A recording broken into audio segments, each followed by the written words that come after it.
trig derivatives, ever hairier.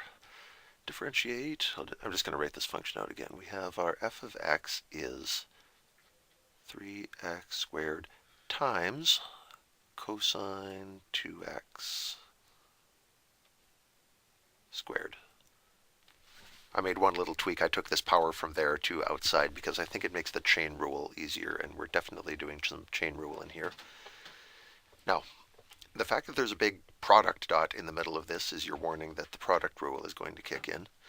And the product rule says the derivative is first d second or second plus second d first, or f prime g plus f g prime, or however you like to say it.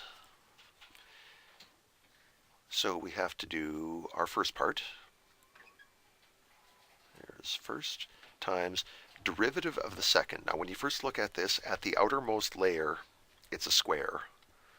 And so its derivative is 2 times the thing inside to the power of 1. Then the chain rule says, wait, that thing inside, do its derivative next.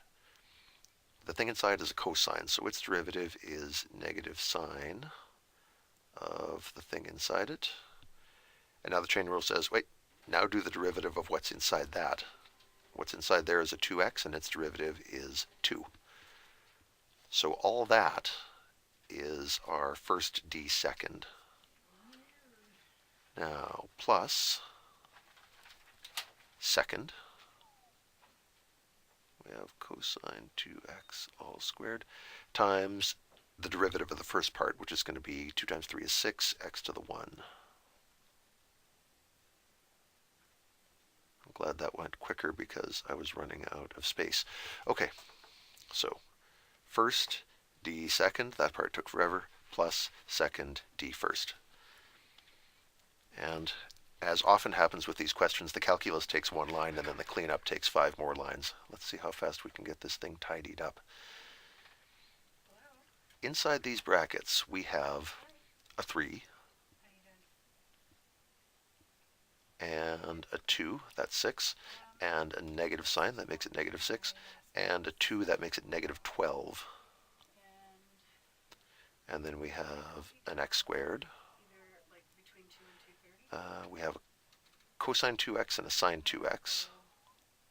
See if I can find a little dress for Sim for Easter. And from the second term, I'll put the 6x out front. And then cosine 2x. That's probably an okay place to stop. Could we do anything to clean this? Oh, I'm sorry, cosine 2x all squared. So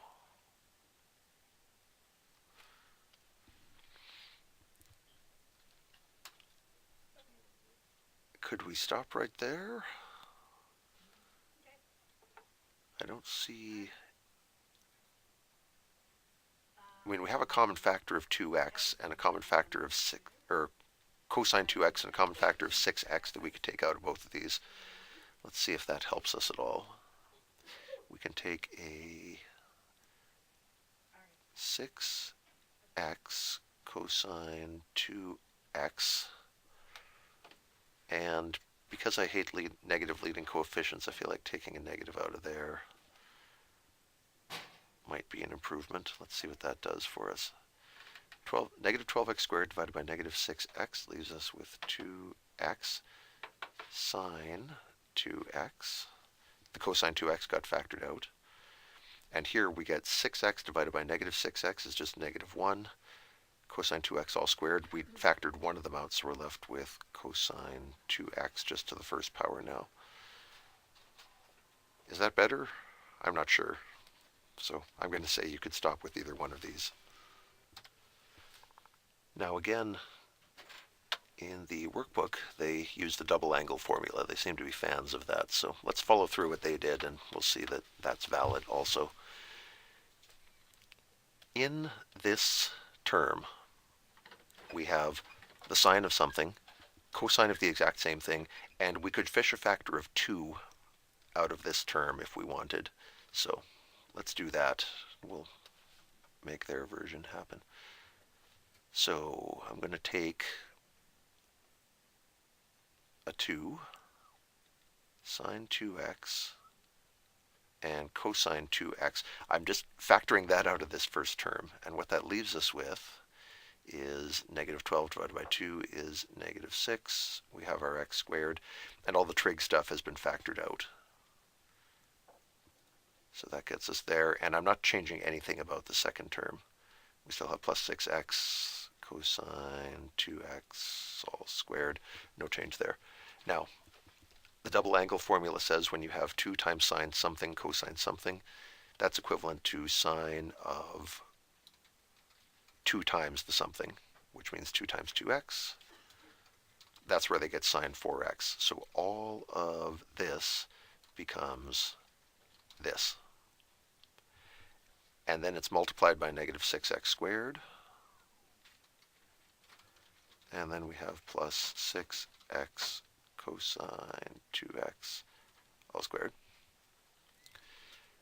And I believe that's all they did. They have the minus 6x squared out front, which I agree with. I'm happy to put polynomial terms or polynomial factors before transcendental factors.